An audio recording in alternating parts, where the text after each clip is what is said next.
of Income Tax from Chennai அவர்கள் வந்திருக்கிறார்கள்.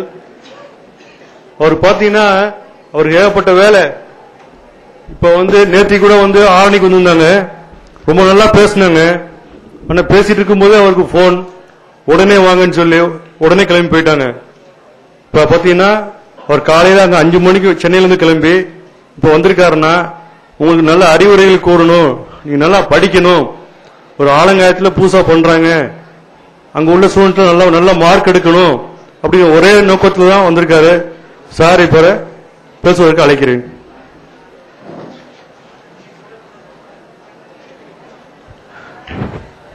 Good morning friends. இல்ல குட் மார்னிங் சொல்ல மாட்டேங்கிறீங்க. Good morning, good morning. இங்க சத்தமே வரலையா? Good morning. சத்தம் பத்தல. Good morning. அங்க இதுல கேட்கணும், வெள்ளூர்ல கேட்கணும் எனக்கு குட் மார்னிங் சொல்றது. இன்னொரு தடவை எல்லாரும் ஜோரா ஒரு தடவை குட் மார்னிங் சொல்லுங்க. Good morning. குட். ஸ்டூடெண்ட்ஸ்னா கொஞ்சம் என்துவா இருக்கணும்ல. என்ன தூங்கிட்டீங்கன்னா நான் பேசும்போது அதுக்காக தான் குட் மார்னிங் சொல்ல சொன்னது. ஏன்னா நாங்கெல்லாம் போனோம்னா படுத்து தூங்கிடுவோம் ஸ்கூல்ல. இங்க இருக்கிறவங்க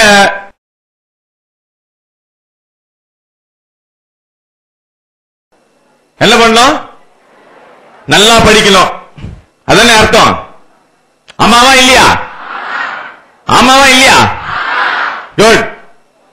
ஆனா நீங்க சொல்ற மாதிரி இன்னைக்கு பாத்தீங்கன்னா நான் இருக்கிறது இந்த 3வது சிறந்த வேலையில தான் இருக்கேன். அப்படி ஒன்னும் சிறப்பா படிச்சு அந்த வேலைக்கு நான் ஒன்னும் வரல. அதுக்காக தான் சொன்னேன். இங்க இருக்கிறவங்க சொன்னதெல்லாம் எக்ஸாம்ல ஜெயிக்கிறதுக்காக. இப்ப நான் சொல்ல போறது எதுல ஜெயிக்கிறதுக்கு? வாழ்க்கையில ஜெயிக்கிறதுக்கு. வாழ்க்கையில ஜெயிக்கணும் அப்படின்ற அந்த விஷயம் வரும்போதுதான் நான் 6வது விட்டு ஸ்கூல் நின்னப்ப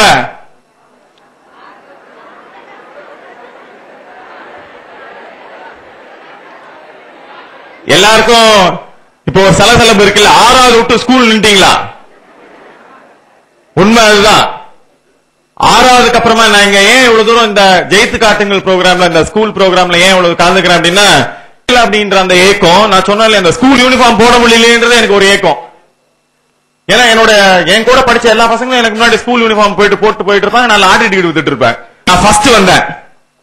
ஸ்கூலுக்கு போகாத ஒரு ஆளு ஆல் இந்தியா எக்ஸாம்ல நான் ஃபர்ஸ்ட் வந்தேன். என்ன சுத்தி இருந்த அத்தனை பேருக்கும் அது ஆச்சரியம். ஏன் அந்த ஆச்சரியம் அப்படின்னு பாத்தீங்கன்னா எனக்கு சரியா படிக்க வராது, எழுத வராது.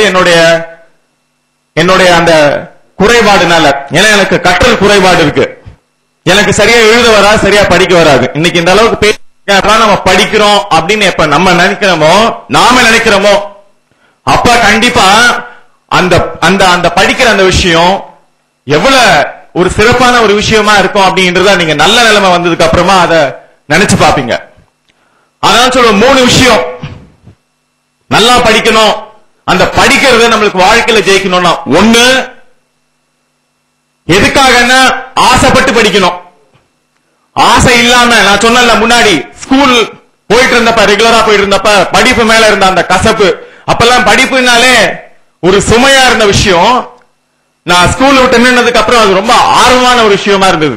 ரொம்ப ஆர்வமா இருந்தது. படிக்கிறதுக்கு அந்த ஆர்வம் இருந்தது. யாரும் என்ன ஸ்கூல்ல சேர்த்துக்கவே இல்லை. சொன்னா நம்ப மாட்டீங்க. ஸ்கூல் விட்டு இன்னைக்கு அந்த அத்தனை ஸ்கூலும் எந்த ஸ்கூல் சொல்லுச்சோ, எந்த காலேஜ் சொல்லுச்சோ அவங்க எல்லாம் இப்ப வருத்தப்படுறாங்க. ப்ராபபிலி நந்தகுமாரை சேர்த்திருந்தேன் அப்படின்னா எங்க ஸ்கூல்ல IAS ஒருத்தர் பாஸ் ஆனாரு அப்படின்னு நாங்க சொல்லி இருந்திருப்போம். எந்த காலேஜ்ல சேர்த்திருந்தாங்கன்னா அந்த நந்தகுமார் எங்க காலேஜ் அப்படின்னு சொல்லி இருந்திருப்போம். IAS பாஸ் பண்ண இன்னைக்கு ஆல் இந்தியா நம்பர் 1 வந்தாரு, அவர் எங்க காலேஜ் சொல்லி இருந்திருப்போம் அப்படின்னு அந்த எந்த பிரின்சிபல் எந்த ஸ்கூல்ல என்ன சேர்க்கலையோ அத்தனை பிரின்சிபலும் வருத்தப்பட்டாங்க. ஆனா அன்னைக்கு அவங்க தான் என்ன சேர்க்கல. இது எதுக்காக சொல்லிட்டு இருக்குன்னா அந்த ஆசை.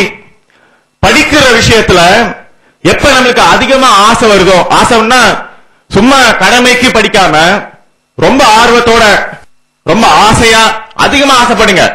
ஏன் 500க்கு ஏன் நாம 480 வாங்கக்கூடாது, 499 வாங்கக்கூடாதுன்னு யாராவது நம்மள சொன்னாங்களா? 300 தான் வாங்கணும், பாஸ் பண்ற மார்க் தான் வாங்கணும் நம்மளுக்கு யார் சொன்னா? யாருமே சொல்லல. நம்ம தான் நினைச்சிட்டு இருக்கோம் நம்ம அவ்வளவுதான் அதுக்கு தகுதின்னு சொல்லிட்டு. 400 500க்கு 499 வாங்குவோம், 500க்கு 500 வாங்குவோம்னு ஆசைப்படுவோம். அந்த ஆசைக்கு இரண்டாவது காரணம், எனக்கு ஏன் அந்த விஷயத்தை செய்யணும், இன்னும் நிறைய செய்யணும் அப்படின்ற அந்த ஆர்வம் நமக்குள்ள அந்த ஆசைய இன்னும் நிறைய தூண்ட ஆரம்பிக்கும். நான் அதான் சொல்ல, லாட்டரி டிக்கெட் விற்கும் பொழுது ஒருத்தர் எனக்கு 1 லட்சம் ரூபாய் வேணும் அப்படின்னு ஆசைப்படுறாரு. ஆனா அவர் ஆசைப்பட்ட ஒரு லாட்டரி டிக்கெட் வாங்காம எனக்கு 1 லட்சம் ரூபாய் வேணும்னு ஆசைப்பட்டா அது லக்கு. ஆனா ஒருத்தர் வாங்கிட்டு எனக்கு 1 லட்சம் ரூபாய் வேணும் அப்படி, ஆனா அதற்கான அந்த மூன்றாவது எல்லாரும் வாய பழக்கணும் அப்படின்னா 3 சொல்லுவேன். 1 ஆசை, 2வது அதற்கான ஆர்வம், 3வது அதற்கான ஆற்றல். ஆற்றல் அப்படின்றது நாம செய்யக்கூடிய அந்த செயல். அந்த ஆற்றல் நம்ம கிட்ட இருந்தது அப்படின்னா கண்டிப்பா நாம இந்த எக்ஸாம்ல கிடையாது, நீங்க எங்க போகணும்னு நினைச்சீங்களோ. நான் மெக்கானிக் ஷெட்ல இருந்தப்ப நான் யோசிச்சு பார்த்தது இல்ல, நான் பிரசிடென்டோட அவரோட அரண்மனையில அவரோட விருந்து சாப்பிடுவேன் அப்படின்னு. நான் அவரோட அரண்மனை பார்த்திருக்கீங்களா? உங்களுக்கு அந்த வாய்ப்பு கிடைக்கும் அப்படின்னா பாத்தீங்கன்னா தெரியும். அந்த அரண்மனையில எப்படி இவ்வளவு ராயலான ஒரு அரண்மனையில நான் அப்ப ஒரு நிமிஷம் யோசிச்சேன்.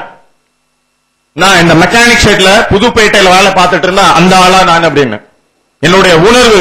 எனக்கு உண்மையா அந்த அந்த சமயத்துல நான் அழாத குறை அந்த ஆனந்த கண்ணீர் தான் எனக்கு. அந்த ஆளா நான் அப்படின்னு பிரசிடென்டோட அவரோட நான் டின்னர் சாப்பிட்டுட்டு இருக்கேன் பிரசிடென்ட் பேலஸ்ல.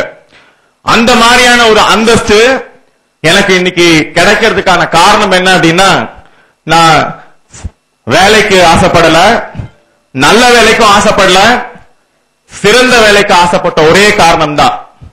அந்த காரணத்தினாலதான் இந்த படிப்பு எனக்கு ஒரு திருப்பு முனையா இருந்தது. அந்த திருப்பு முனையா இல்லாம நான் சொன்னேன் இல்லீங்களா, அந்த இடத்தை போய் அடையறதுக்கான ஸ்கூலுக்கு போகாத ஒரு ஆளுக்கு இந்த மாதிரியான ஒரு வாய்ப்பு இருந்தது. அதை தான் சொல்றேன் திரும்ப. எல்லாரும் லைஃப்ல எடுத்துக்கிட்டீங்கன்னா அதுல இந்த எக்ஸாம் ஜெயிக்கிறதுக்கு முன்னாடி நான் முதல்ல நானே சொல்லுவேன் அந்த மாதிரி ஒரு ஆள் இல்லை அப்படின்னு. ஆனா இத்தனை குறைபாடு இருந்தும் நான் இந்த எக்ஸாம்ல நம்பர் 1 வரும்பொழுது எல்லாருக்கும் சொன்னது ஒண்ணுமே இல்லாம என்னாலேயே லைஃப் அதிகமா திறன் படைச்சவங்க தான். கண்டிப்பா உங்களால நானே இது ஒன்னும் பெரிய விஷயமா நினைக்கல. இந்த இப்ப அடைஞ்சிருக்கிற அந்த பதவியோ இல்ல நான் பாஸ் பண்ண அந்த எக்ஸாமோ சிறப்பான ஒரு இடத்தை உங்களால அடைய முடியும் அப்படின்ற அந்த விஷயத்தை பாத்தீங்கன்னா சைட்ல இருக்க மரத்தையே பார்த்து புளிய மரம் எல்லாம் பார்க்கும்போது எப்படியோ ஒரு அந்த ரூட் ஒரு 50 வருஷத்துக்கு மேலே இருந்திருக்கும் அப்படின்னு. இவ்வளவு தூரம் வர்றதுக்கான காரணம் அதுதான். அங்க இருந்து இங்க ஒண்ணுமே இல்லாம கூட கண்டிப்பா வாழ்க்கையில இங்க இருக்கிற ஒருத்தரும் நீங்க நினைச்சத ஜெயிப்பீங்க. ஜெயிப்போமா? சவுண்ட் பத்தலையே, வெள்ளூர்ல கேட்கணும். ஜெயிப்போமா? வெள்ளூர்ல கேட்கணும்னு சொல்லிருக்கேன். அந்த சைட்ல சத்தம் வரவே இல்லை, நடுவில் ஜெயிப்போமா? ஜெயிப்போமா? ஜெயிக்க வெறி இருக்கணும் லைஃப்ல நமக்கு. ஜெயிப்போமா? குட். ஜெயிக்கிறதுக்கு இன்னொரு வழி சொல்றேன். மத்த ஆசைப்படுறது பெரிய விஷயங்கள். உங்க அப்பா நீ ஐஏஎஸ் ஆகணும், நீ டாக்டர் ஆகணும், நீ இன்ஜினியர் ஆகணும்னு ஆசைப்படுறது பெரிய விஷயம் கிடையாது. முதல்ல நீ ஆசைப்படணும். அதுக்கு ஒரு வழி சொல்றேன். அதை அடையறதுக்கும் இன்னொரு வழி சொல்றேன். நான் ஒரு நிமிஷம் கொடுப்பேன் எல்லாருக்கும்.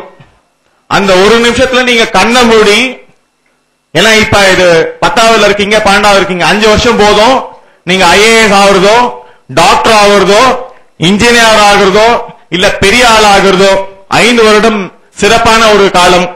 இந்த 5 வருஷத்துல கண்டிப்பா ஆயிரலாம். அடுத்த 5வது வருஷத்துல நீங்க என்னவா இருப்பீங்க அப்படின்ற கண்ணை மூடிட்டு என்ன நிலைமையில இருப்பீங்க அப்படின்றத விவேகானந்தர் தான் சொல்லுவாரு.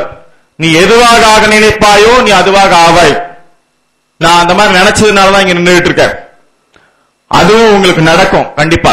அப்படி நடக்கிறதுக்கு ஒரு நிமிஷம் நான் சொல்லும் பொழுது கண்ணை மூடிட்டு அதுல நீங்க உங்களுடைய கற்பனை குதிரைய சிறப்பா பறக்க விடுங்க. அடுத்த 5வது வருஷத்துல அது நடக்கலன்னா கேளுங்க, உங்களுக்கு ஏன் நடக்கல அப்படின்றத அதுக்கு நீங்க தான் காரணமா இருக்க முடியும். திரும்ப சொல்றேன், இப்ப நான் அந்த ஒரு நிமிஷம் கொடுக்கிறேன். எல்லாம் கண்ணை மூடிட்டு உங்களை பத்தி நீங்களே அந்த 5வது ஒரு இடத்துல நீங்க என்னவா இருப்பீங்க அப்படின்றத யோசிச்சுக்கோங்க. எக்ஸாமுக்கும் மேல எக்ஸாம் பாஸ் பண்றத பத்தி கிடையாது, இது லைஃப்ல பாஸ் பண்ற விஷயத்த கண்ணை மூடிட்டு 5 நிமிஷம். சரியா? கண்ணை மூடிக்கலாம். 1 நிமிஷம்.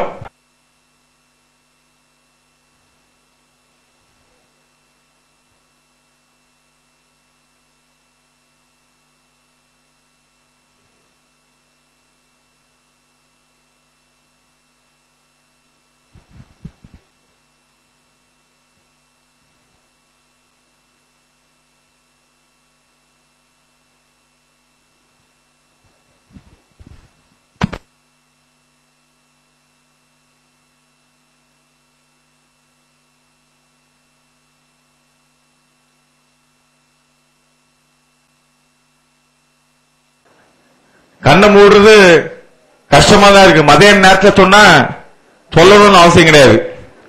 அதுவா கண்ணை மூடும். வாத்தியார் அதுவும் சீரியஸா நடத்தும் போது